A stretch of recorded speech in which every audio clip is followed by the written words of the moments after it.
Good morning, ladies and gentlemen. Welcome to the special council meeting of Tuesday, August 10th. I'll call the meeting to order. Ask for a motion, please, for the adoption of the agenda.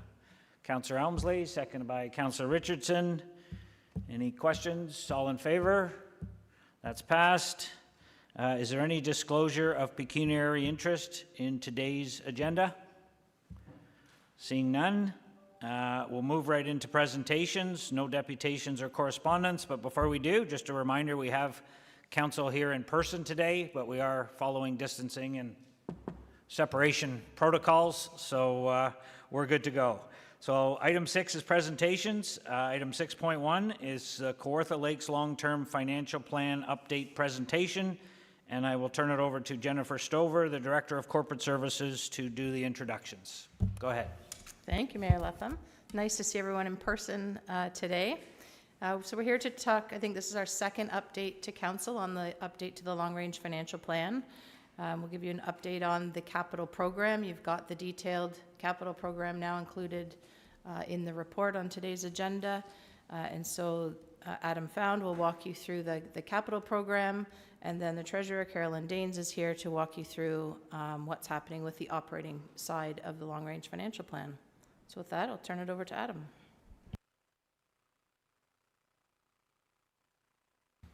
Great, thank you very much. I will just jump ahead to, maybe this is not working, Kathy.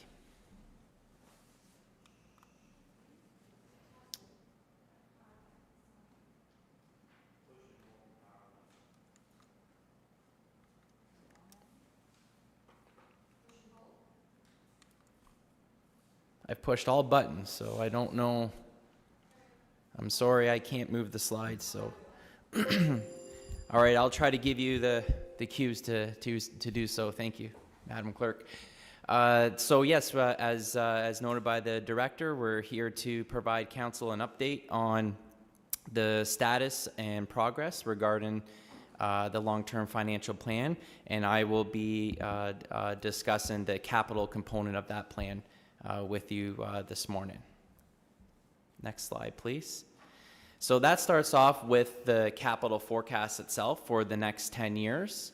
And as Council, I'm sure, has become accustomed to, that is based on service levels, whether those are legislated or otherwise adopted by Council through various sources, such as the legislation itself, the asset management plan, master plans for our various services, the DC background study, previous budgets, or other direction provided by Council simply through resolution. So those are all the sources that we're looking at in terms of determining what our capital needs are long term, and of course always open to changes in that direction provided by Council over time. So in that sense, we try to make sure that the capital needs keep up with changing direction provided by Council. So you'll see in the package that you have that the total investment associated with that capital forecast is about $959 million over the 10-year period. Next slide, please. You'll also see that capital forecast in terms of the expenditure side is broken down into 4 components. So the first component is what we refer to as baseline capital. And that's simply the capital expenditures that are required to keep existing assets in a good state of repair and facilitative of those service levels that I mentioned earlier. And that adds up to about $476 million over the 10-year period. And as you'll see as we go on here, that accounts for roughly half of the total forecast.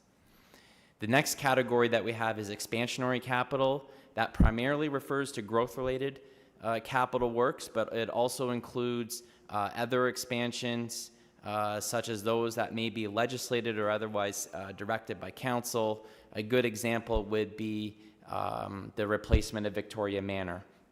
And even though it won't add any beds, excuse me, it will be quite a large expansion because of the new standards that the facility will need to meet. So in total, the expansionary part of the forecast comes to about $223 million. And then we have the external part of the forecast, and that is related to the capital needs of the Kawartha Lakes Police Service and Kawartha Lakes Housing Corporation. Sorry, Kawartha Lakes Halliburton Housing Corporation. They add up to about $231 million. And then finally, we have special projects. Now, these are actually, technically speaking, operated in nature, but they operate very much like capital projects. And because they are things like studies and other infrequent initiatives, they are just much better managed as though they are capital projects. And so it makes sense to include them in this forecast for that reason. And over the 10-year period, they add up to about $28 million. Next slide, please. Thank you. On the financing side of the ledger, we have what I would say are the usual suspects. All of the financing sources that council has seen in the past, so I won't list them, I won't go through them all here, but we've got the capital reserve, the DC reserve, federal gas tax grant funding. We even have sales of housing assets, which is part of the housing plan, tax levy for special projects only, and debenture.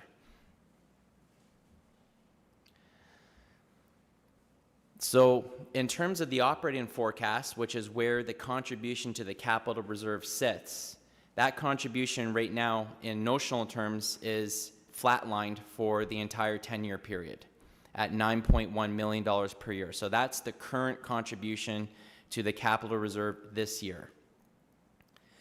And in order to make sure that the capital forecast balances between expenditures and financing, debenture then notionally takes up whatever the residual financing needs are. And so by that I mean financing needs that cannot be met by any other means that I showed on the previous slide are then just automatically allocated to debenture for the time being on a notional basis to ensure that the forecast balances.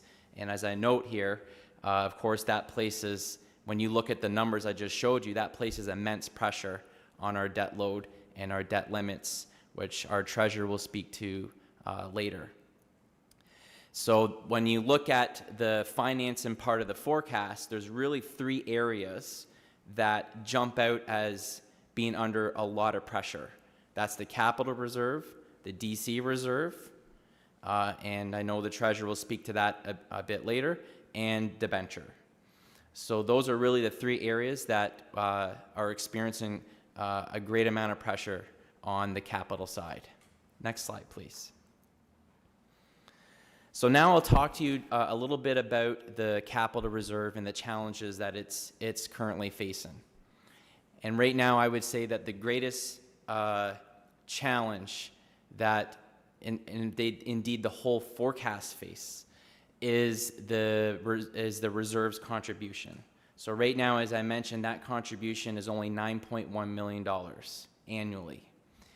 Whereas in 2017, it was $13.1 million. So it's actually gone down as opposed to up. And so when you look at that within the context of inflation and capital costs, it means that we've actually lost almost half of the financial capacity that reserve can deliver. So that's quite a hit.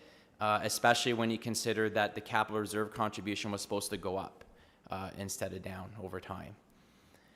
It also means that when we compare it to just what would be needed in 2022 alone, that contribution is only about 35% of what would be required if we were again to make sure we keep all of our baseline capital in a good state of repair. Next slide, please.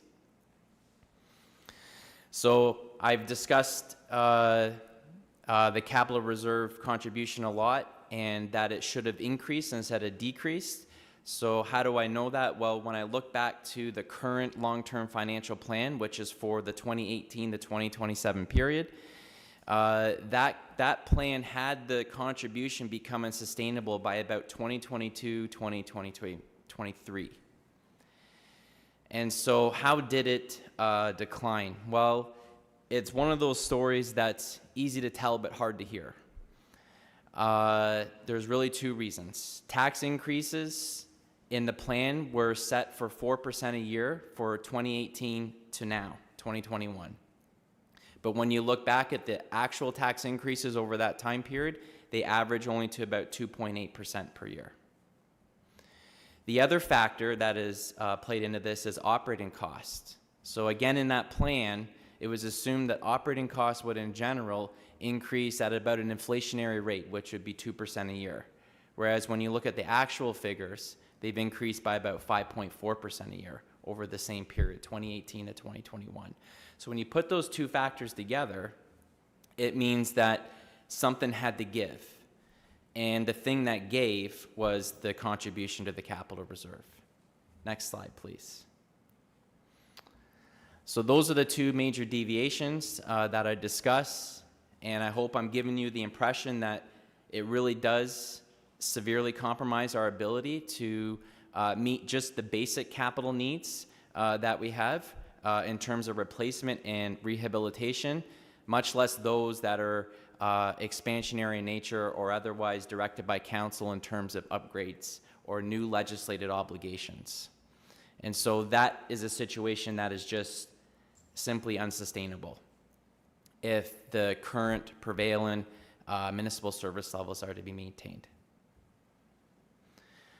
So lesson one, in terms of the capital reserve challenges, is that tax increases have been too low in order to bring the contribution to the capital reserve up to a more sustainable level, and also that operating costs have increased so rapidly that they have crowded out that contribution. In other words, those costs could only be met by reducing the contribution to the capital reserve.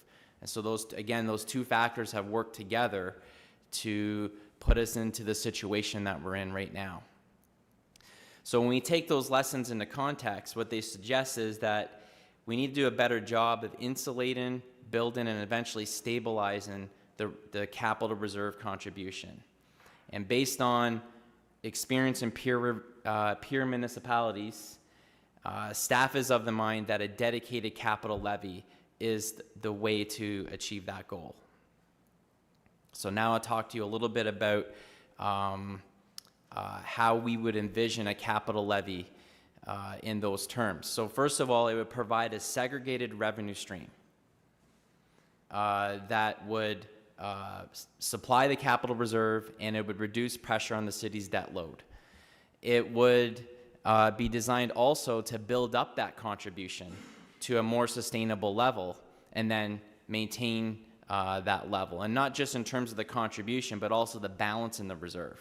We want to keep that at a sustainable level as well, because we never know what might happen on a rainy day. And also a capital levy would be separately identified on tax bills.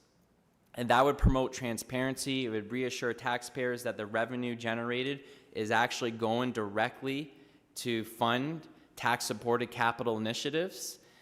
And in our view, based again on the experience of peer municipalities, it makes a capital levy much more accepted among the taxpayers.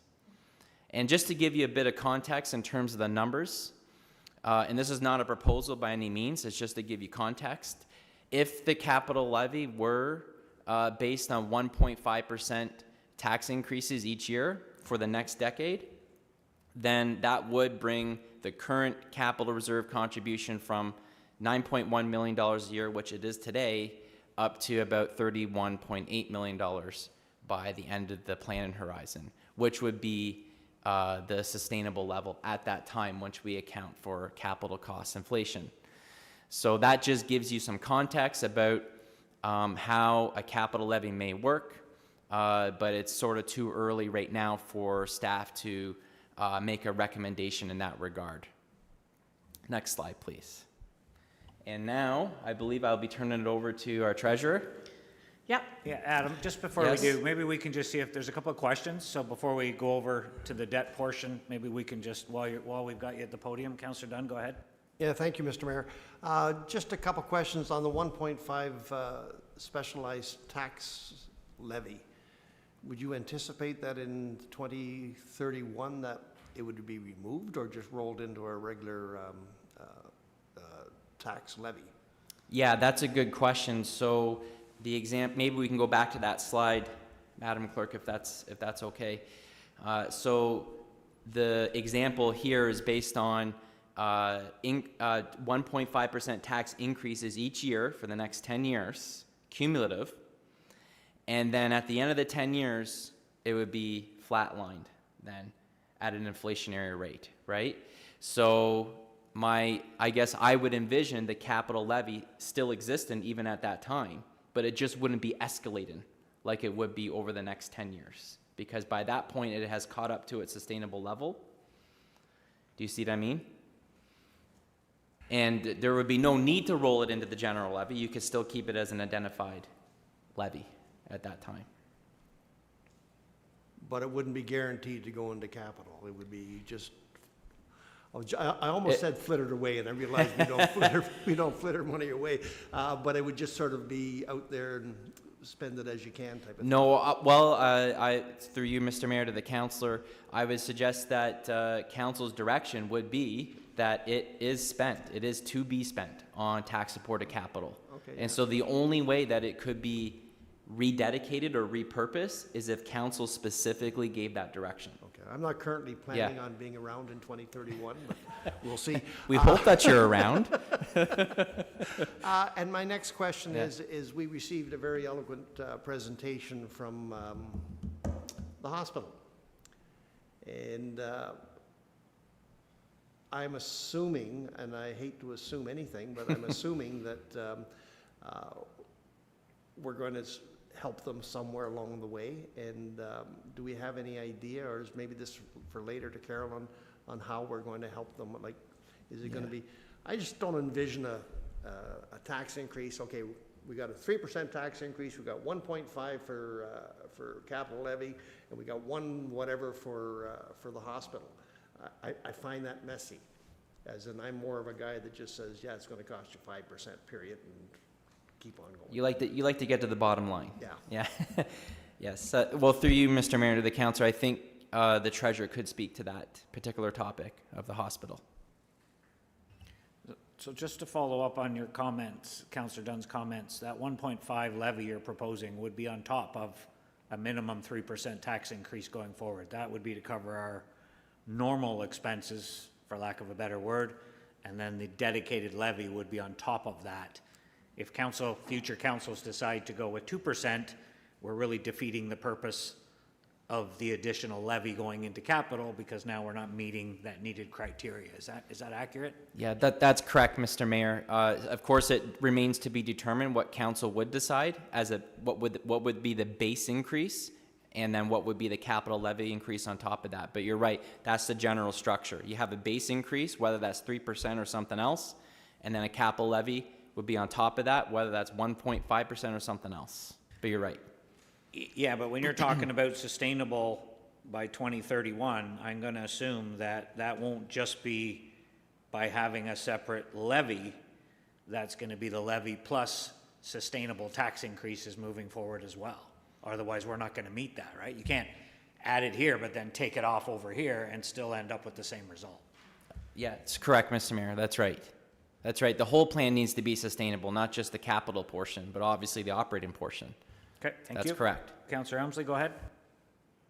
Thank you, Mr. Mayor, through you. Thank you, Adam, for the presentation. Just a couple of questions.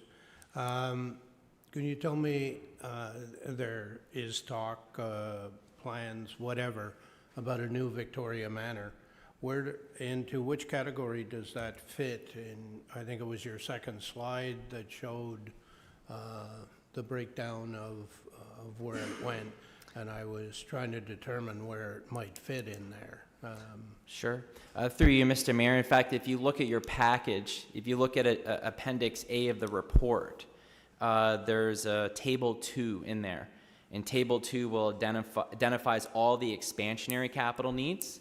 And within that table, you'll see there's Victoria Manor replacement in there for a very sizable sum. And in fact, it's by far the largest single capital project in the entire forecast. That was certainly my point, and I guess I just missed it when I went through, when I perused that. Just another question, Adam, on the numbers where we failed to meet our capital commitments from 2018. If I go back to 2020 and 2021, where we cut capital because of the pandemic, did that not offset any of the, what would have been meeting those requirements? Yeah, through you, Mr. Mayor. Yes, if I understand the question correctly, let's call it the sort of the COVID pause on capital that we are having this year, in fact. Really all that does is yes, it does alleviate the financing a little bit because there's less expenditure. That's true. But the flip side of that coin is that we're also deferring capital needs at the same time. So we're really not ahead in terms of this overall plan. That pause doesn't really put us ahead at all. It really just defers capital needs that otherwise would have been met this year. And following that up, in 2019, we had a surplus of 3 million, and in 2020, a surplus of 4 million, again, which went into the reserves. And I do take your point that we need to maintain our reserves. But if you take that 3 million and that 4 million could have gone to capital, are those numbers still valid, or are they somewhat skewed because we had those surpluses? Yeah, through you, Mr. Mayor. Well, the numbers are certainly valid in the sense that they're actual numbers. So they did happen. They weren't planned, obviously, but they did happen. And you're correct that at least, I'm going to say the majority of those surplus funds did find their way to the capital reserve, whether it's the capital contingency reserve or the regular capital reserve. They did find their way to support those reserves, but those are one-time measures. And we can never rely on surpluses because we can never legally budget for a surplus. So we can never rely on surpluses to carry us in terms of a capital reserve contribution. So while those are nice surprises, that's sort of the way I would characterize them. They're nice surprises. We acknowledge them. We're grateful for them. But they're not a sustainable way to support the capital reserve, is to every year hope that there's a surplus and then just reallocate that to the capital reserve at the end of each year. It's not a sustainable plan. I wasn't suggesting Yeah. it was. Okay. My suggestion was that if you factor those in, is the picture from 2018 to 2021 as gloomy as it was made out, or are the resources there to somewhat offset that? So, for instance, if we take 3 million as being, 2.6, 2.7% tax increase, and 4 million as being 3.5 or something, if we factor that in to those figures and bump it up from the 9.1 to 12 or 13 million, is that a way to look at it, or is that gilding the lily? Through you, Mr. Mayor, I see what you're referring to now. Maybe I could rephrase your question. You're asking, is there a way for us to take a closer look at the operating budget and see why are we having these $3 or $4 million surpluses, and could we just adjust the operating budget so that instead of a surplus at the end of the year, it comes in right on budget or close to that, and then reallocate that $3 or $4 million of room to the capital reserve contribution on an annual basis? Would that be the way of rephrasing your question? It would. Yeah. It wasn't exactly Yeah. what I was getting to, but it would work that way. Yeah. And I understand, and I think Carolyn could speak to this more than I can. I understand that there is a close look happening with regards to the operating budget to understand what is driving the surpluses and to then, of course, try to understand from that whether there is some room to bump up the capital reserve contribution. But even if we were to take that as granted, and let's even say it's a $4 million shift, that only gets us from $9 to $13 million per year, right? We still have to get up to something like 25 right now. That's right now.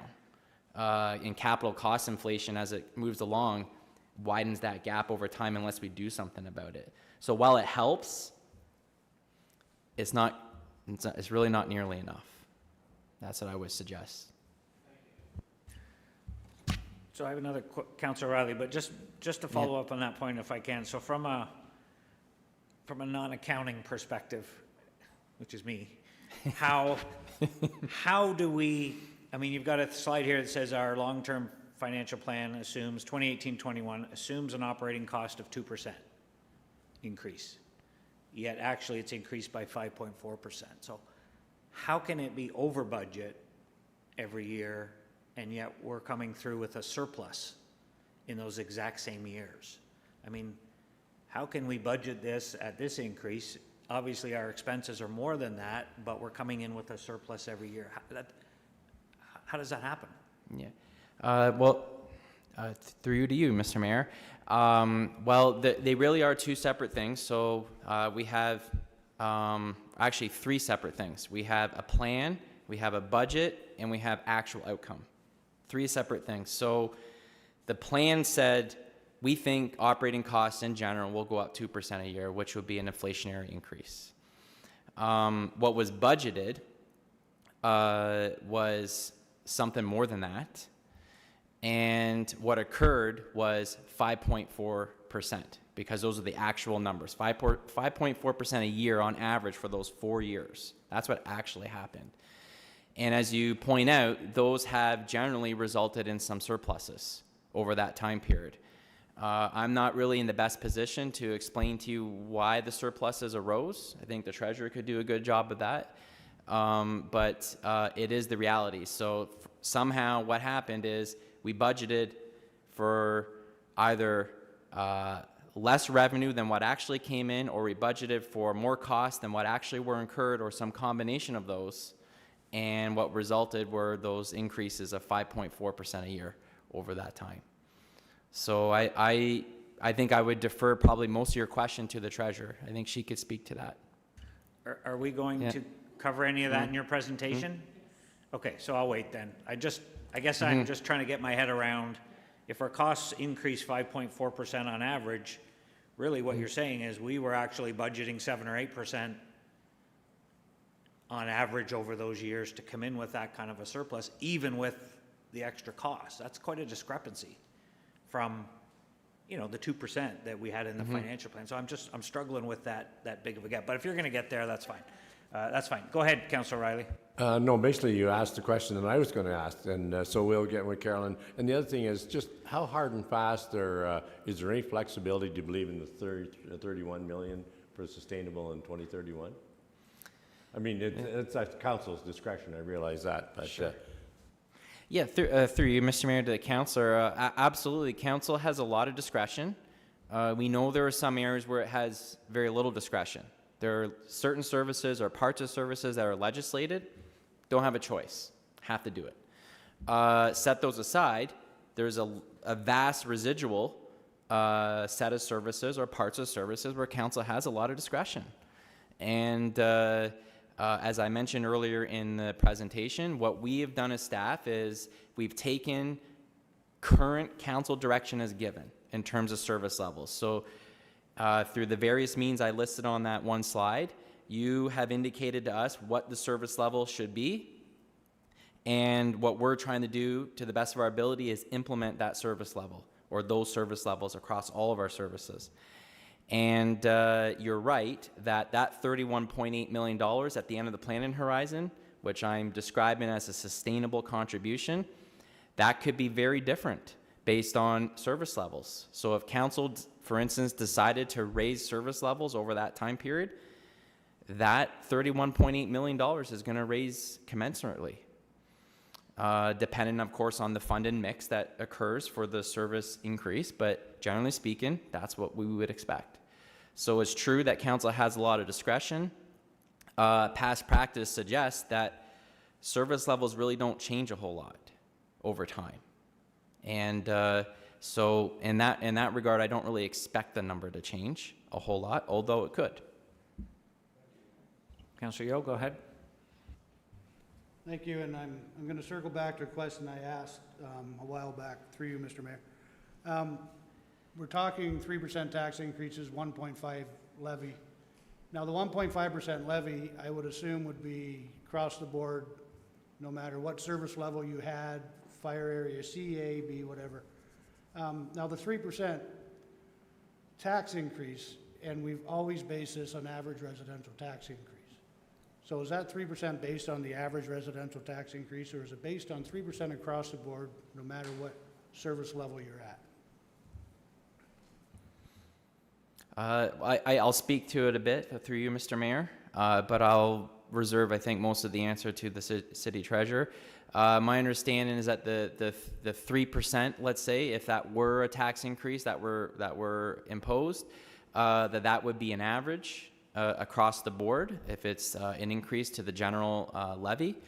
And of course, we know averages mask variation. So there'll be variation within that average. Some tax increases will be more, some tax increases will be less. It depends on what happens with assessment. It depends on a number of factors. So I think the councilor is correct. 3% would be the average, but it masks some variation. But I'll let this treasurer speak more to that if that's okay. But the levy, as asked, would be flat across the board per residence, no matter what your level of service, correct? Correct, Mr. Mayor. Yes, if you're referring to the dedicated capital levy, if council were to adopt it, I think staff would certainly, the proposal coming back from staff would certainly be a dedicated capital levy, whatever the number is, would be across the board on an average basis, the whole city. Thank you. Any other questions for Adam on that portion of the presentation? Okay, go ahead, Caroline. Thanks, Adam.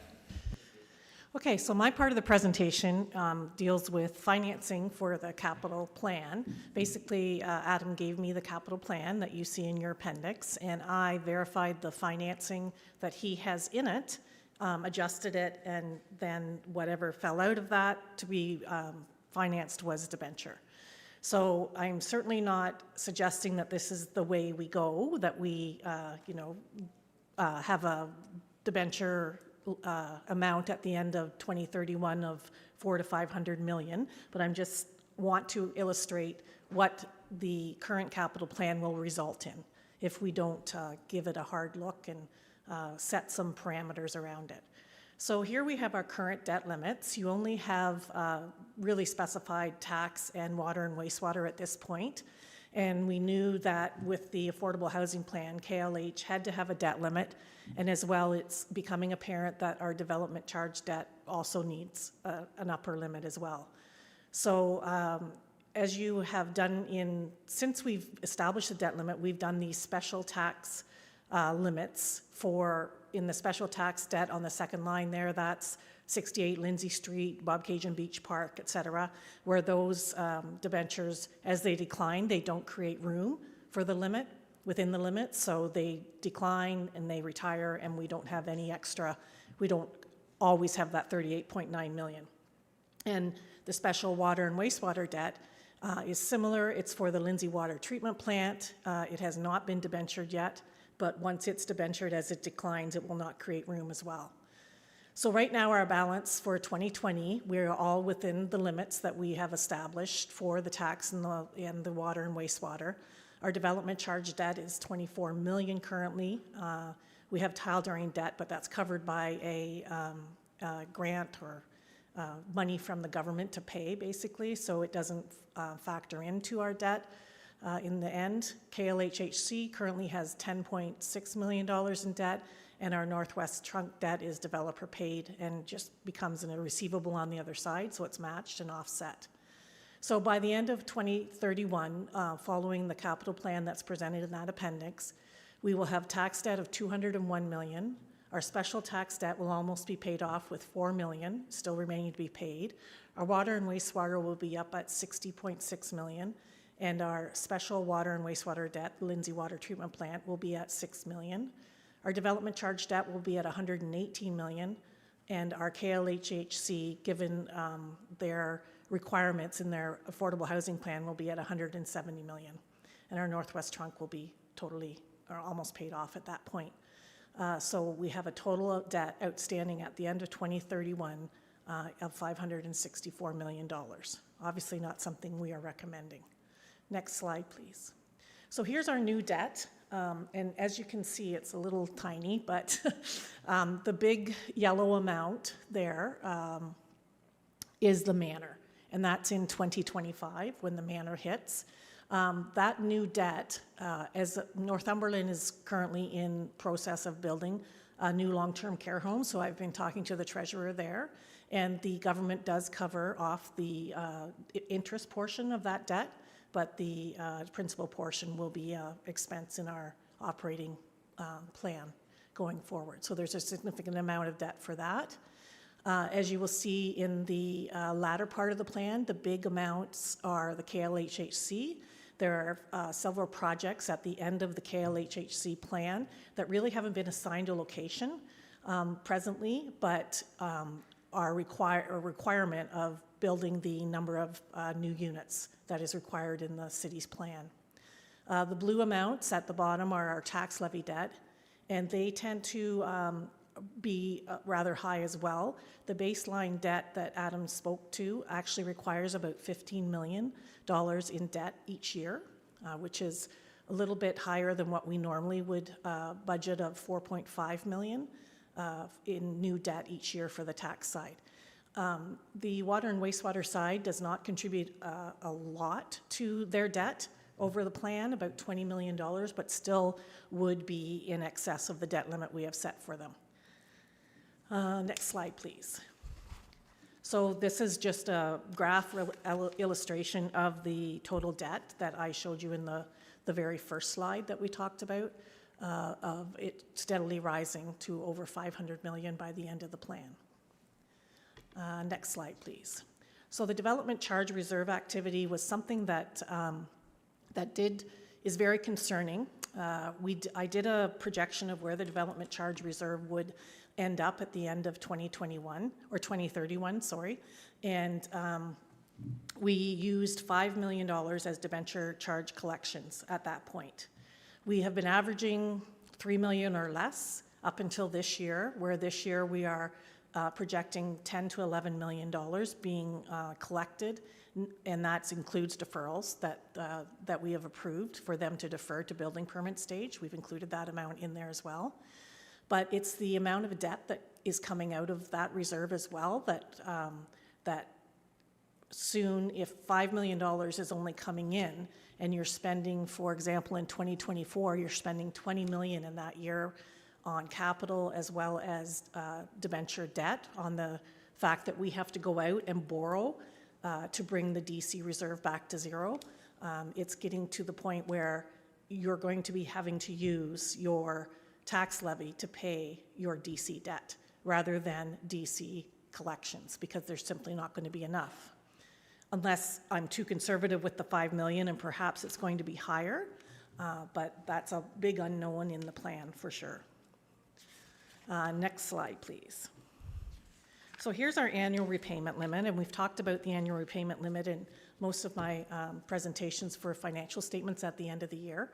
And so the annual repayment limit, you take your total revenue for the city, so that's taxes and grants and everything, user fees. You take off the grants, any revenue received from other municipalities, and any reserve funds used, so development charges used, et cetera.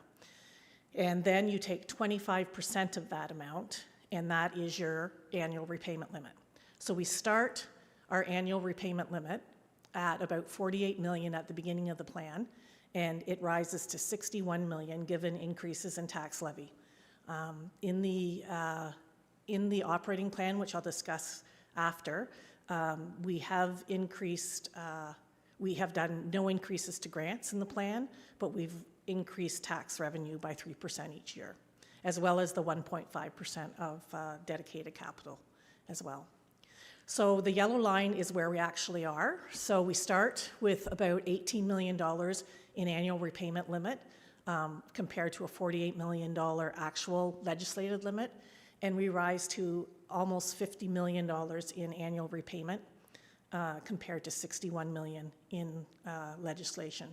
So that only leaves us about $11 to $12 million in debt that we could incur by the end of that plan and still be within ministry guideline. And that would equate to about $75 to $100 million in debt that we would be left with. Next slide, please. So another factor that comes into the capital is the effect on the operating in the sense of debt payments. So this is the tax levy percentage increase that we would incur each year as the debentures are raised for the capital plan that, as I said, currently exists in Appendix A. So we'd start low, normally because we don't normally, the 2022 plan wouldn't be debentured until it's finished in 2023.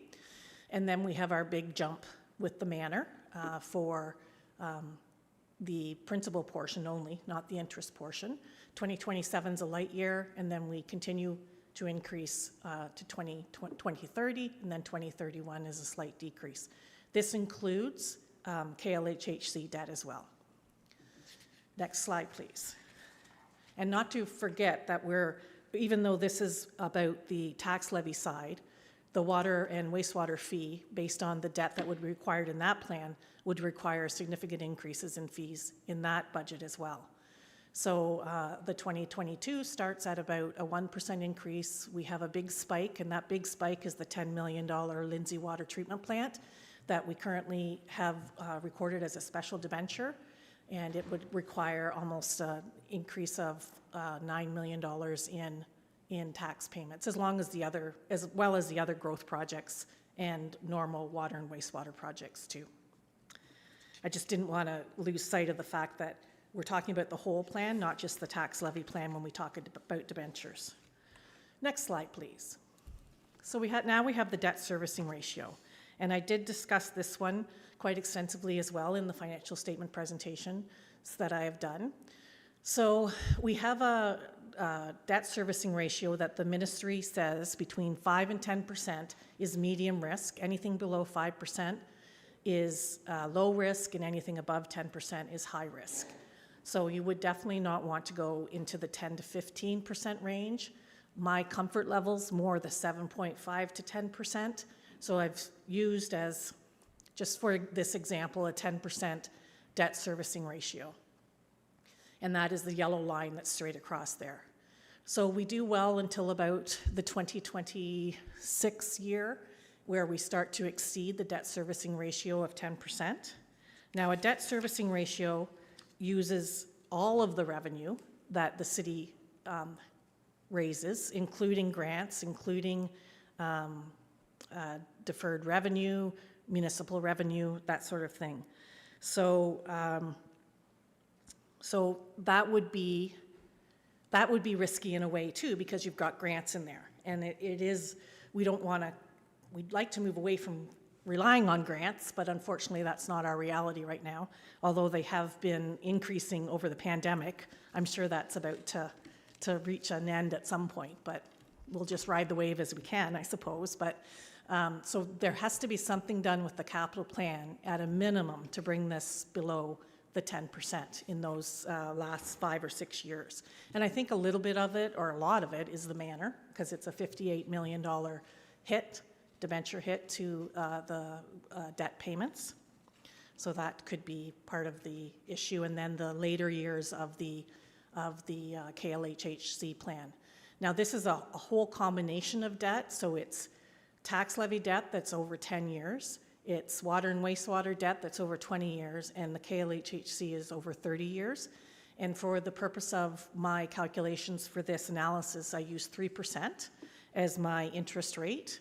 None of the Infrastructure Ontario rates at this point are above that 3%. The 30-year rate's at 2.75 last week. So I think I'm being very conservative in using the 3%. Okay, next slide, please. So next I took a shot at saying, what if we what would we have to do to reduce those debt payments down to become level with that 10% debt servicing ratio? So for each year, I calculated what the debt payment reduction would be, and then I calculated what that would mean on a debenture capital plan reduction. So each year, it increases as we get farther out into the KLHHC plan, but 12 million it starts that we'd have to reduce to 37 million. So we'd have to bring out 136 million out of that capital plan in order to be in line with the debt servicing ratio.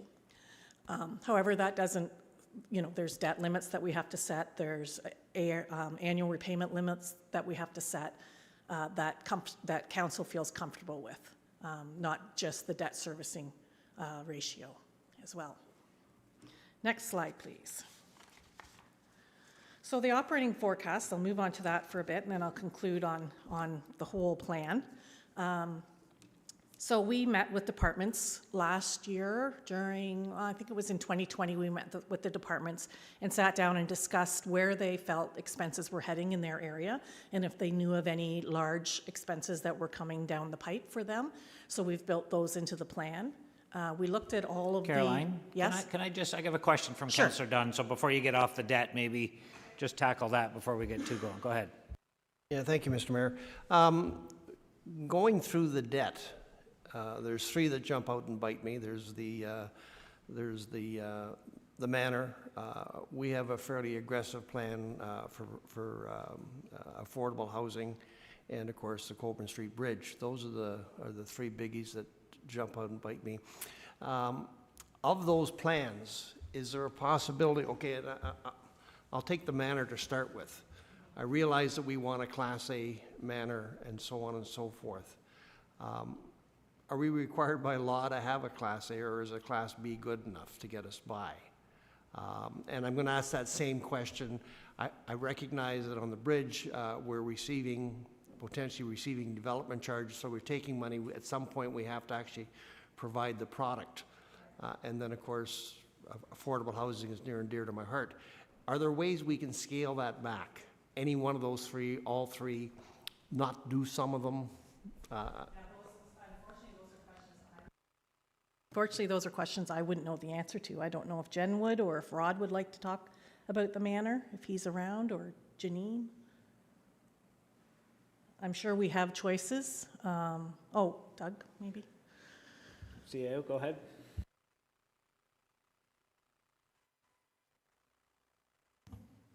Through you, Mr. Mayor. Excuse me, with respect to the manor, it is legislated. We are required to build to a Class A facility. The time frame I recall is 2025. We've been doing a lot of work in the background, though, trying to work with the government and exposing this constraint on our local finances. Haven't heard yet if there's going to be some relief, but at the current time, we need to plan accordingly under the current legislation. I'm sorry, Mr. Mayor. And the question about the affordable housing, I know that's a really aggressive plan. I would love to see it happen. Once again, that's a vision. Is there a possibility of having a smaller vision? And the same question going to the, I recognize at some point we got to build a bridge because it's been 50 years we've been talking about it, and at some point it actually has to happen. But are there possibilities of pushing them down the road, or just not doing them, one of the two? So through you, Mr. Mayor, so putting the long-term care aside, so the Colburn Street Bridge has been a project that I understand we have been deferring and pushing based on the numbers. Seems to me that it still is a required capital project. I'm sure we would have the ability to shift it another year or so, but I really do believe that it is required in the life of this 10-year plan. We could look at some sort of one-time grants, funds as well to try to offset it, but really we should be planning for it as we are currently.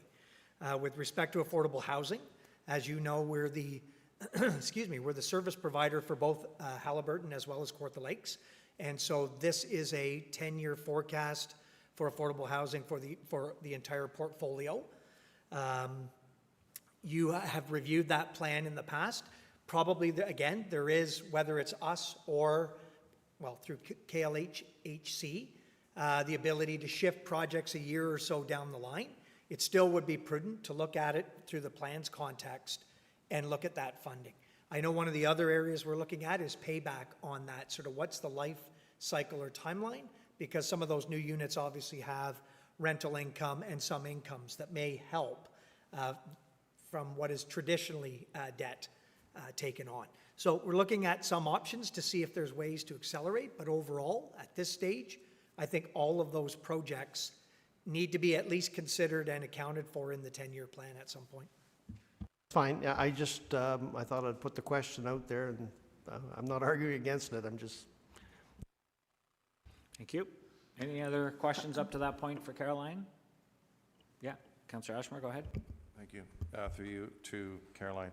A few years ago, when I believe it was a $25 million debenture was set up, was that not at the time to be used as sort of the be-all and end-all to our issues with infrastructure in the next 5 years to 10 years? But apparently, as we see here, that we're approaching over half a billion dollars in debt within 10 years. This debenture that we did take out a few years ago, did it not serve its purpose, or is it something that was really not needed at the time, or is it really, what has it done for us to help us out? I think I'll defer that to Adam, as he knows the plan better, the capital plan better than I. Sure. Through you, Mr. Mayor, to the councillor. So I think council will recall that $25 million debenture was a one-time measure that was intended to work in conjunction with sufficient tax increases to build up the capital reserve contribution. So in other words, it was a one-time infusion of our capital reserve in order to tide it over the next 5 or 6 years so that it could be built up gradually, while enabling us to still keep a decent level of capital expenditure over that transition period. So that was the purpose of the debenture. It served its purpose. What happened is that the contribution of the capital reserve did not keep up to the plan. And so what happened is, to be very simple, is that the 25 million was just depleted. And it was not supplemented by the capital reserve contribution as planned. So that's what happened to it. It served its purpose. It did its job. The other part of the plan didn't. Yep. Okay, go ahead. Okay. Through you to Councillor Dunn, actually, I just wanted to talk about the affordable housing plan, because we did build in rent revenue into our revenue projections in the operating plan. So that did, as you and I have discussed, it is good debt in the fact that it has a revenue source behind it. However, as I stated, it's only 25% of that revenue that can be used for the annual repayment limit. And I still have to sit down and discuss with the current CEO of the housing, KLHHC, to determine what her plans are for that latter period, because it seems to be that latter period that seems to have no plan behind it. They just know they have to increase the number of units. Perhaps they'll look at in-house units, like we have a call out right now if anyone wants to rent a room for affordable housing that would still qualify as a unit that we've created. So whether or not it'll be builds or it will be other forms of other ways of getting those units under our belt, frankly. So it's that latter part of the plan. We decided to include it in this because it is their 10-year plan, but whether it results in a building or something else, it remains to be seen. So just wanted to be sure you were understanding. Yeah, I realize it's good debt. It's just, it was the three big numbers that jumped up and caught my eye, and I just didn't know what kind of flexibility we had. Yeah. Okay, so now we move on to the operating forecast. So as I stated, we met with all the departments to determine where they felt their pressures would be over the 10-year period. We built those in. Really, the pandemic has allowed us an opportunity to see those expenses that would still have to occur even though we're not generating revenue in certain buildings. So that really helped us to right-size some budget lines. We applied a CPI increase to revenue and expenses where appropriate. We did not increase grants whatsoever or reserves in this plan. And we didn't increase every expenditure by 2% either. So, for example, training and development, I think is pretty status quo, wasn't increased. Office supplies, office-related things weren't increased. And with the OMPF grant, we're still not sure where that's heading. I actually have a meeting this afternoon with the OMPF group. Prior to the pandemic, of course, there was a rumor that, or actually there was direction from the Premier that this grant be reduced or looked at to see if it was serving the purpose that it was originally intended to, and there was some indication that that grant would go down. So in this plan, we have reduced that OMPF grant by 5% per year, just to be conservative, not knowing where that's headed. And I also did a separation of the operating and capital levy and looked at each one separately to ensure that I understood what the operating effects were as well as the capital effects were on the plan. So our conclusion was that the operating alone at this point requires at least a 3% increase per year. We looked at trends that were happening in the operating budget, and our wages increased by about 2%, tax levy increase per year, and that includes benefits, as well as workman's comp, which seems to be a very volatile expenditure over the last few years. Transfer to external, net of grants. Now this wouldn't include increases to human services transfer to external clients, but would include OPP, health unit, conservation authorities, those kind of things. We increased those by about 2%, but the relative number of, the number that we pay for these organizations created a $603,000 increase per year. Contracted expenses, now there were discussions with Public Works about some of their contracts, the garbage collection contract, trying to understand what's going to happen with recycling once the new legislation comes in. Materials and utilities were small increases, and then we had increases to revenue as well. So we calculated our average increase per year of about $3.3 million for operating alone. So it does put pressure, obviously, and this is what has been happening, is it puts pressure on operating, but it also puts pressure on capital as well, because we don't have the room to increase capital the way it needs to be increased, the capital transfer.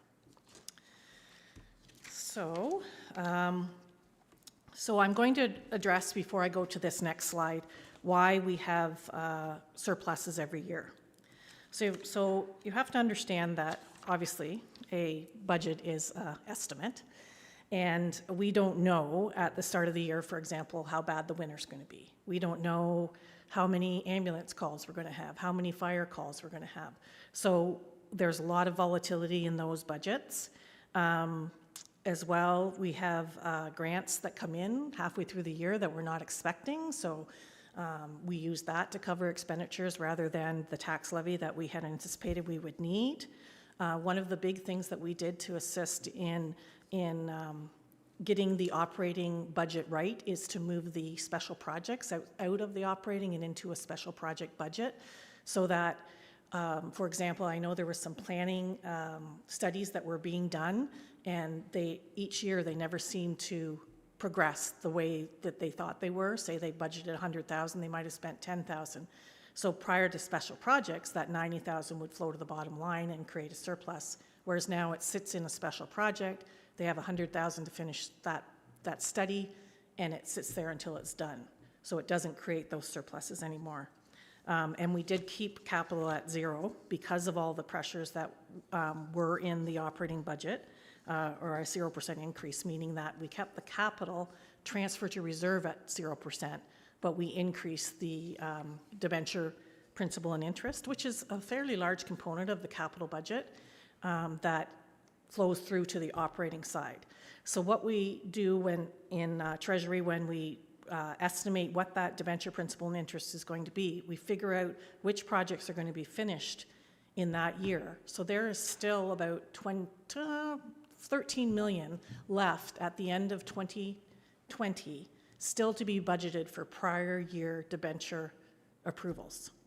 So it's not that every budget only has, like you budget in 1 year and you debenture it in the next. Sometimes it's you budget in 1 year and you debenture it 2 or 3 years down the road.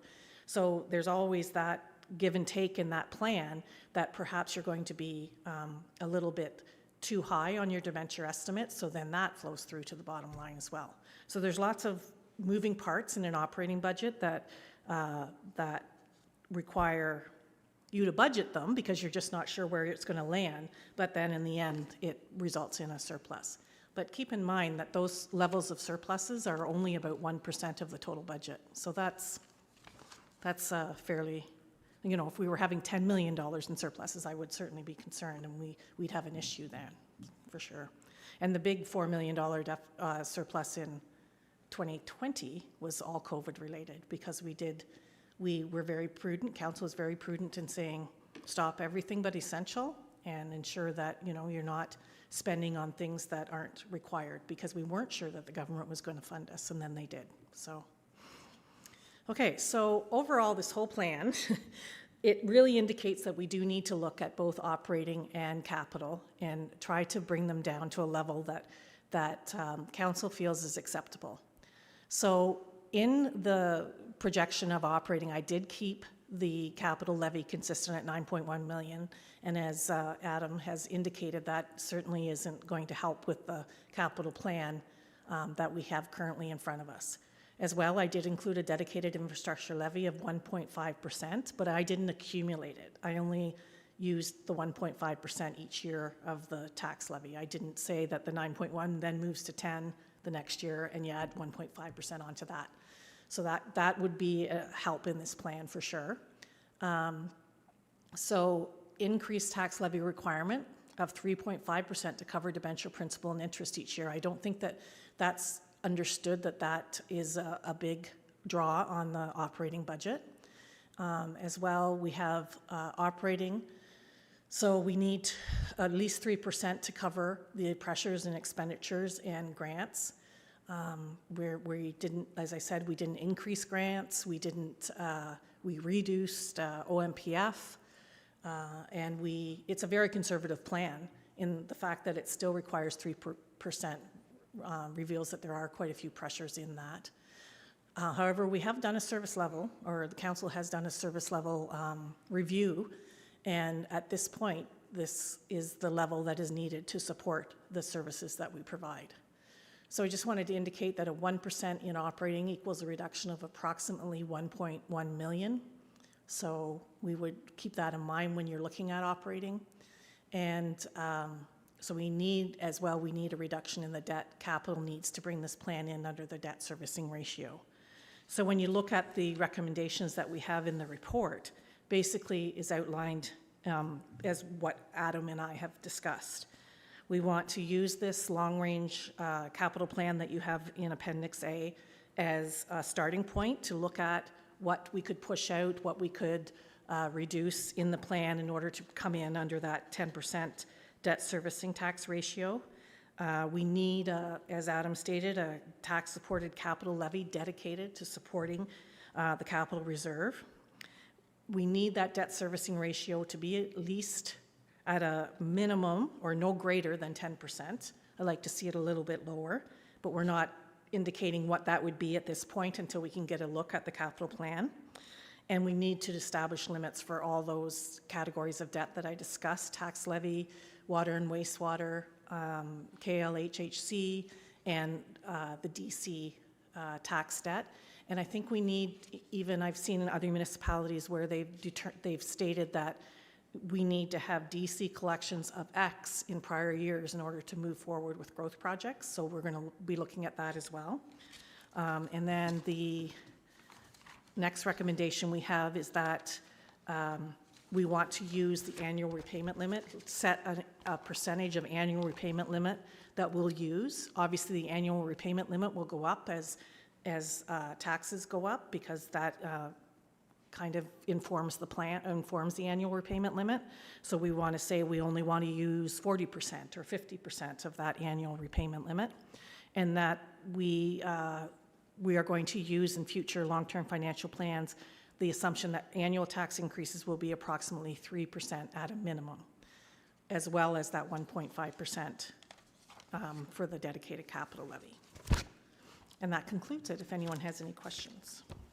We do have a couple. So that's the report that you're talking about, Yes. recommendations. So let's get to the report when we're done. Yep, just no, with I this. just So- wanted to kind of No, tie it all absolutely. up. Yep. But just for questions right now, let's keep it to the presentation if we can. Go ahead, Councillor Elmsley. Thank you, Mr. Mayor. Thank you, Carolyn, as always. We seem to have more and more people staying up here now, and there's more and more pressure to provide even more services, not just the services we are providing. So having said that, within this plan, are we looking at staff increases, staff growth over the period of time? And I'll couple that with another question if you want to answer that first, and then I have a follow-up to that. Well, there are increases to staff wages based on union contracts. We have built in new positions each year. I'm not sure of the number. Maybe Jen can speak to it. We have included in the plan $400,000 a year for new staff, which, depending on salaries, will get us 3 to 4 new staff a year. So it's not an exorbitant amount, but the plan specifically hasn't identified positions so that we can look at what new services are coming on, what increase in service levels, what changes have happened, and we'll determine each year whether there's a need for those positions or not. But we've included that provision just to be conservative. So we also look at the provincial growth numbers, which we're required to use for instance, DCs. And we have never met those growth numbers. But I think it is, as we see, perhaps as a result of the pandemic, more people moving out of southern Ontario to get to more rural areas, and ours being one of them. We do make an adjustment every year based on growth. Has that been factored into this, or is that something that we have to do year by year and not consider going forward in the future? But if we did consider it, what kind of a figure did we use? Through you, there is growth built into this forecast. We normally only use about a 1% growth factor, but we applied a 1.25% growth factor every year of the plan. So again, being conservative, I can't predict the future. I can only look at the past, and in the past, we have received that 1% for sure, and the 1.25% seemed to be a conservative estimate given the growth that is going on currently. Yes, it is. Thank you. Councillor Dunn, go ahead. Yeah, thank you, Mr. Mayor. I'm kind of fixating on debt, and I just can't get away from it. And probably better directed to the CAO.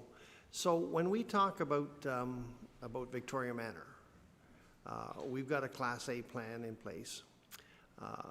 Is that Class A plan tied to the number of beds? And I'm going to make some numbers up. Are we required to have 200 beds, or are we allowed to only have 150? Because my understanding of Class A, Class B has a lot to do with widths of doors and other types of service, like physical services. Does it also encompass, and maybe even Doug can answer this, does it also encompass the number of beds that we're required to have? Through you, Mr. Mayor. So As I understand it, it's a replacement of the current. So we're not looking at expanding dramatically. Might be a couple of beds, but it's predominantly what we are providing currently. Okay. But it is a replacement in terms of how those beds are provided because of the reasons that you had said. You know, the variations of how they should be designed. Okay, and, I'm sorry, yeah, go ahead. I think in our discussions about the new Victoria Manor, we had discussions with Sienna about the most efficient model. And I believe the most efficient model in terms of money from the province for getting back is 192, and Victoria Manor is currently, correct me if I'm wrong, 166, or 162. It's in that range. But we were looking at what would be the optimum number in terms of efficiency of running a long-term care home. And I believe the number they came out with was 192. So I don't know if that is the plan. The plan is based on 192 beds or not, but I believe it may be. So it will be between, I believe it'll be what is there currently, which the 166, or going up to 192. Yeah, but if I can count, I think the question was, are we, because we're replacing 168 beds, if that's the number, are we required to replace it with 168? Or can we, if we choose, we can't afford to build a home of this size, can we replace it with a 100-bed Class A facility? Or are we obligated to maintain the same number of beds that we have? I think that was more the question. Yeah, I think we are at least required to replace what's there. And that's fine, I'm not arguing against it, I'm just kind of curious. And my second one is, we accept development charges for infrastructure. And we get into these 60-40 splits. The one split I just, and it's just because it happens to be on my screen, it's a big number. On the bridge, we're going to get 60%, or roughly $7 million on development charges, but the taxpayer is still going to be on the hook for $5 million. Have we considered with our development structure simply not doing things and not charging the developers for the things that we're not going to do? Have we had that conversation? And we use the bridge as an example, just, you know, like, what happens is, okay, so we're not going to do the bridge, we're not going to spend $12 million, the developers don't have to come up with 7, and we don't have to come up with 5. And I'm sure there's other things out there that I'm not aware of. Have we had that type of conversation? Because even at the development charge we've already charged, it might be cheaper or more prudent, that's a better word, more prudent, to refund the developers the money that we charge them for a piece of infrastructure that we're no longer going to provide. Have we had those types of conversations? Through you, Mr. Mayor, maybe I'll start, but I'll certainly turn it over to the experts that are behind you. There's always ongoing discussions about sort of the need for those projects. All of the DC collections are based on, again, planned infrastructure over a life cycle that is to accommodate that growth. And the percentages that you're really talking about are then assigning what is the value to future growth from that infrastructure, and what is the benefit to the existing taxpayer. So the bridge is a great example. It's almost a 50-50 or 60-40. This has been something that in our transportation planning, we've needed to serve the immediate population as we've just sort of grown and intensified, and then it also does support growth specifically in Lindsay over time. So that's why those apportionments are there.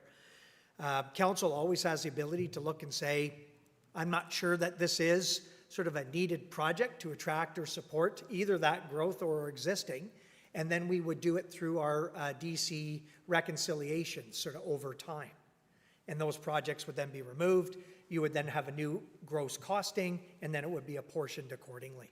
So that's kind of the I'm trying to say it in simplest terms, but it's quite complex to be able to go out and talk to a particular development group too and say, is this really important to you and your future growth? So, but council has that ability.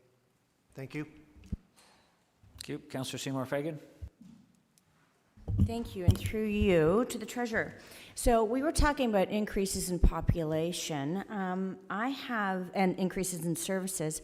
I'm just wondering, due to all the housing prices increases and MPAC assessments, have we also factored that in? Because I know, houses have doubled and tripled here, and all the new building that's going on. And, the building that's going on, they're not building a $100,000 home. They're usually in the millions. So I'm just wondering if we're factored in any, because I think there might be a little bit of a windfall coming at some point with the tax increases that are coming. Not tax increases, with the money that will be coming in. Yes, through you. Now, as Jennifer could explain this a little bit better than I, but we have factored in growth, but you've got to understand that as if new assessment comes in, there's also a lot of services that need to be put in place for those new homeowners as well. But I'll let her elaborate on it a bit more, okay? Thank you. So you're correct. There is development happening. We've made an assumption that will increase taxes by about 1.25%. We want to be conservative on that. As far as the fact that houses are increasing in value, that unfortunately doesn't provide any additional revenue to the city. Because what happens is we set our budget at a certain amount, we divide it by the total value of the assessment, that creates the tax rate that then goes out to the residents. So if everybody's house goes up in value, we're dividing it by the total budget, and it gives us a lower tax rate. So it doesn't create additional revenue because home prices go up. It's just legislatively, it doesn't work that way. What we will get additional revenue on is new homes being built. We've factored that in. And then Carolyn's correct that as new homes come on board, we have to provide garbage pickup, we have to plow the road, we have to do all of those things. And so it doesn't create a windfall for us. It just increases our expenses and our revenues increase as well. Okay, thank you. So if your house is worth, say, $100,000, then it's worth $1 million, say 5 years later. I'm not saying that can happen, but it can. Now, do your taxes not increase proportionately? The taxes for the individual homeowner will increase, but all it does is it rebalances everything. So if you have 3 homes that are all valued at $300,000, and the city needs to collect $600,000 in total in taxes, those 3 property owners would each pay $2,000 in taxes. If one home goes up, and then we still can only collect $600,000 as a municipality because that's all the taxes we have. So it just shifts the amount that each homeowner pays within those 3 houses. It doesn't actually generate any additional revenue to the city. Okay, so even though more money will come in because the value of the home has gone up, no additional revenue comes into the city. No additional revenue comes into the city. Yes, it just rebalances it amongst all the existing residents. And so that's when we talk about the average tax increase. It talks about the person whose home went up, the average amount. So if somebody's house goes up disproportionately high, then they'll get a huge tax increase. Somebody's house might have gotten lower than the average, and so they'll see a decrease. But overall, the city doesn't see any new revenue. The revenue just gets redistributed amongst all those homeowners as far as what their tax bill is. That doesn't make any sense, but okay. Thank you. Yeah. Well, Yeah. Yeah, I know, but your house is valid. You paid the value of your taxes. Everybody's houses are going up, so that's why I thought that there would be extra money coming in, but I don't know. I can send council a video that helps to describe exactly what you're struggling with, because it is something that most people struggle with. But unfortunately, it means no extra revenue to the city, but I'll send a simple video that'll explain it. Thank you. Councillor Ashmore? Through you to CAO, just getting back to Victoria Manor, just a quick question. what I can't understand is we're mandated by 2025 to replace that facility. If I look at another facility in the community, I'll say Case Manor in Bobcaygeon, roughly 200, an excellent run facility, a building in excellent shape, similar age, and it doesn't have to be replaced. Like, why are we, for lack of better words, targeted to replace our long-term facility and incur so much debt just to appease the provincial government when they're not making other facilities be replaced at the same time? Like, why is it that we're on the list to get in more debt to replace this facility when others aren't? So through you, Mr. Mayor, as I understand it, because we're the municipal service manager, we're obligated to provide a long-term care facility, number one. And then the legislation speaks to how that long-term care facility should be offered and managed by us. And so, and that's then tied to their funding as a proportionate share of the funds. So in this particular case, the legislation requires improvements for municipal facilities from a B to an A, and the timeline to do that, that's been established for quite some time. The target is 2025, and so we are then obligated by extension to fund it how we have traditionally been required to. Other ones you mentioned, like a Case Manor, they're either a private for-profit or there's other not-for-profit.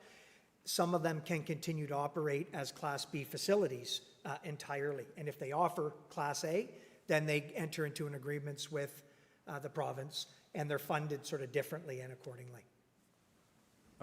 But they're also operated under the same management, Sienna, I think they're called. So would they not have the same rules as we would? Like, they're both great facilities, but I'm just saying that they're both run by that company, which is a good company. I'm not running any company down, and they're both great facilities, but why do we have to be replaced? Similar size facility, and we have to incur all this debt within the next 5 years, and they don't have to, and neither should they have to. But we're in this predicament right now where we have to look at of debt servicing very soon for this facility to be constructed again. Through you, Mr. Mayor. So you're correct, Sienna is our operator under contract, but it is very different from the other facilities that Sienna owns and manages and funds independently. They strictly have a operational contract with us, but we are still obligated to manage and function our municipal home under the rules for municipal service managers and providers. Thank you. Any further questions on the presentation for either Caroline or Adam? Do you have something you want to add? Go Yes. ahead. Sorry, I did want to add, because I did not address Councillor Dunn's question about the Ross Memorial Hospital. It is not built into this plan, because it was just, I believe it was just last council meeting that it was requested. So it will be discussed in the 2022 budget, so it's not built into the debt limits, the debt servicing ratios, or into the operating plan at this point. So I just wanted to clarify that.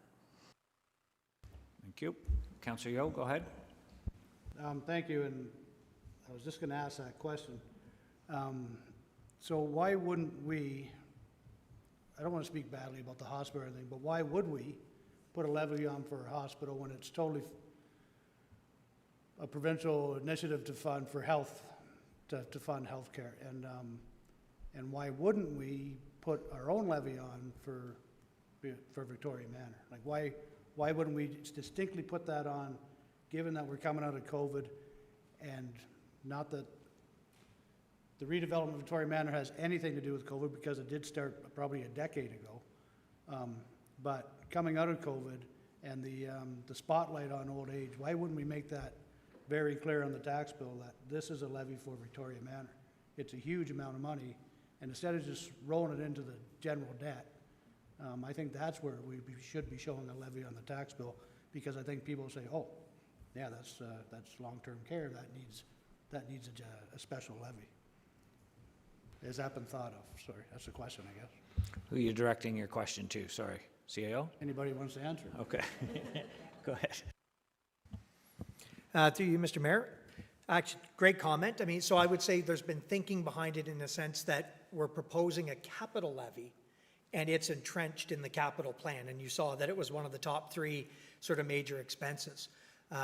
Through the comments, I mean, one of the things we could do is look back when we come back with our update and finalizing the plan is maybe distinguishing that particular capital project in the capital levy conversation. So to me, that's a great suggestion, and we can take that back. So we've thought of it, but not sort of explicitly for that particular project. Yeah, and on that, just on that point, a lot of the sales on levies and tax increases is perception, and people have the perception that this is going to long-term care. Then that's a pill that's gonna be way easier to swallow than this is going to general tax levy, whatever. Yep, I agree. And we haven't made any decision on the hospital, so that was just a future budget discussion, so. Any further questions on this? I'll get a motion to receive the presentation, please. Councillor Dunn and Yo. Last chance for questions. All in favor? That's passed, thank you. We'll move into item 7.1, which is reports. We have one report with some recommendations. Caroline kind of roughly went over the recommendations on what they're proposing. I guess, I don't know if somebody wants to give us a quick overview of this, but what I'm assuming by reading this is these are your recommendations. This does not get us where we need to be according to what you've just showed us, but it's a good start, and these decisions are not, we're building these into our long-term financial plan, but I think it's important to recognize that at budget times, council will still have options to make decisions at that time. We are not committing today to a 3% tax increase for the next 10 years. If a special project comes along, to Councillor Dunn's point before, that council says we want to do this, then maybe one year we need 4%. And the next year we feel pressure, we can lower it. We're just endorsing these as part of the long-term financial plan so that you guys, staff, have something to build future budgets around. Is that accurate? Yes, that is correct. The specific ones that maybe are a little bit more prescriptive is that debt servicing ratio of 10%. Really, I really would recommend that not be exceeded, but other than that, these are just recommendations for us to go back and create a long-range financial plan that uses these recommendations in it. And not committing you to a 3% tax increase in the future, but when we come back with the long-range financial plan, we will tell you what we will need in order to ensure that the capital plan is done each year. So just a question on that then. When we say a target debt servicing ratio no greater than 10%, that's for over the life of the long-term financial plan. That doesn't necessarily mean first year in budget 2022, we're going to go from 5 to 10%, and Not at all, no. we're going to build up to that, Yes. but we will not Yeah. exceed that over the life of the plan. Is Exactly, that- and it's the latter part of the plan that it exceeds it, so that's our concern. Thank you. Councillor Elmsley? Yeah, there is that about it, but you're saying you don't want that included in the long-term? Apologies, no, I'm saying that I don't think anything other than that one is prescriptive. That one, I want that to read that we do not exceed the debt servicing ratio of 10%. I don't see anything in there about raising our debt limit from the current 25 million. Is this the place that should go if we were going to do that? And if we were going to do that, what would you like to see it go to? Through you. We do say in the next resolution or recommendation that we include in the future long-term financial plan recommended debt limits. At this point, given the current capital plan and operating plan, we can't really tell you what the debt limit is going to be until we get everything down below that 10% debt servicing ratio. And then we might have a better idea of what that amount should be. Currently, it's 25 million, am I correct? That is correct. And so you don't particularly want us to make a decision on that today? No, we're not asking for a decision on that day today. We need to take this plan back. We wanted just to inform you that our capital plan, we do have some financing issues around it, as well as the operating plan. So we wanted you to see the capital plan so that you could look at it and know what is in it. And then when we come back with what we're going to recommend going forward for the 10 years, you will see what we've changed. Okay. Mr. Mayor, I'd be prepared to move the recommendation as printed. I will accept that. Thank you. Motion as printed. Seconder, Councillor Yeo. Thank you. Do you want to speak to it? Councillor Yeo? Good. Any questions? I think we've pretty much covered it. Any questions on, go ahead, Councillor. More of a clarification, when do you expect it'll, the next update will be like budget time? Our goal will be to have the long-range financial plan approved before we come forward to have any major discussions on budget, so that it can inform the 2022 budget. Thank you. Councillor Ashmore? I had some questions on some of these tables that are in the report. Could I ask that? No, or, okay. I'll try and be as quickly as I possible can here. So table 2 on page 17, this is to the CAO through you. I see that Angeline Street, quite a significant chunk of that street would be segment of that street, 15.5 million. Is that something that will occur in definitely in 2027? We're doing Angeline Street and Lindsay, total reconstruction? I don't need it too detailed, but just, I have few other questions. Through you, Mr. Mayor, so that project and really the others, this is sort of a demonstration to show you how we sort of perceive implementing the capital plan over the 10 years. So we would target 2027. Council has to approve the capital budgets in any given year, but this is to sort of quantify the overall 10-year program and then try to slot in reasonably so that we can meet what is the revenue requirements and keep it sort of within those annual budget targets. So we would, if council agreed, we would be targeting 2027 for the Angeline Street reconstruction, for example. Okay, next question, we discussed the city's contribution to the Connecting Links grant. I don't see that in this here. Is that something that was to be put in or inserted? I just don't see it in this table. It was around 200,000. Through you, Mr. Mayor, I believe that this costs out the capital program, talks about the development charge sort of applications to it and funding. In terms of other grants and funds and so on, those are all included within the capital plan for sure. I'm not sure if it would be intended. Maybe I'll ask Mr. Found to clarify that particular one because you're aware of it. Yeah, thank you, CEO, and through you, Mr. Mayor. Yes, I am very well aware of it. So Table 2 relates really to expansionary capital, so mostly growth-related capital works, which the reconstruction of King Street in Omemee and resurfacing of that street is not growth-related, so that's why you don't find it in that table. If you go to Table 1, and you look at the urban rural reconstruction program there, that's where that line there includes the reconstruction of various roads, including King Street in Omemee. So that's where you would find the downtown part of that project, and then the next line below, urban arterial resurfacing, that's where you would find the rest of King Street in Omemee, because outside of the downtown, it only needs to be resurfaced. Inside the downtown, it needs to be reconstructed. So that's where that project shows up. In terms of the grant that we very much hope to receive to support that project, it is not yet included in here out of prudence, and that is because we have not actually secured that grant. So while we remain optimistic that we will eventually receive that grant, we again want to be very conservative with this plan, sort of echoing the treasurer's comments earlier about grants.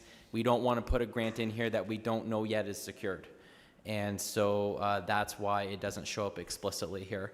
But we do very much hope it does come. Thank you.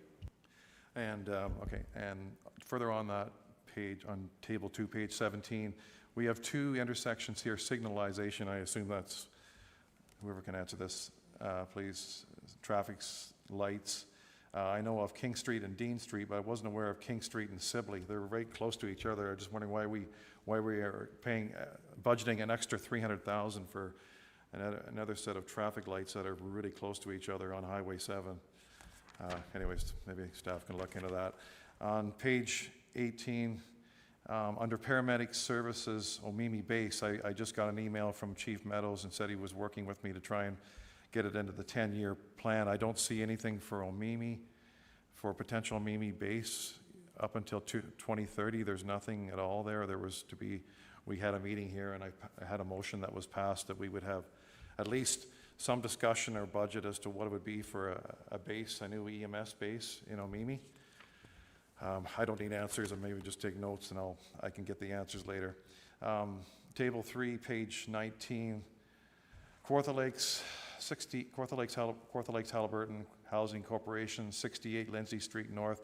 I wasn't aware, I was aware that staff were looking at putting an expansion on that, but 12.4 million for something that was built, I think it was 6 million. I just like to see some details of that, of why that's so expensive and why it's going there in the first place. Table 4, page 20, active transportation plan, 2031 to be completed at a cost of $143,000, and you wonder why I voted for the ATV trail through or link through Lindsay. We're going to be 10 years before we get an active transportation master plan. That's 10 years down the road. I thought it was going to be next year. And finally, the cultural master plan isn't coming out until 2025. I think this afternoon we're going to be talking about that. I was hoping that we'd have that done within next year, but the one that really is glaring at me here is 10 years from now, we're going to have the active transportation master plan completed. Maybe that would be the only one I'd like to have answered right now if I could. And that's it. So through you, Mr. Mayor, so these tables all represent our 10-year planning for capital and special projects. Some of these plans, you're absolutely right, are in motion right now, and some will be concluded next year. The active transportation plan is one of them. All of our master plans typically have a life cycle.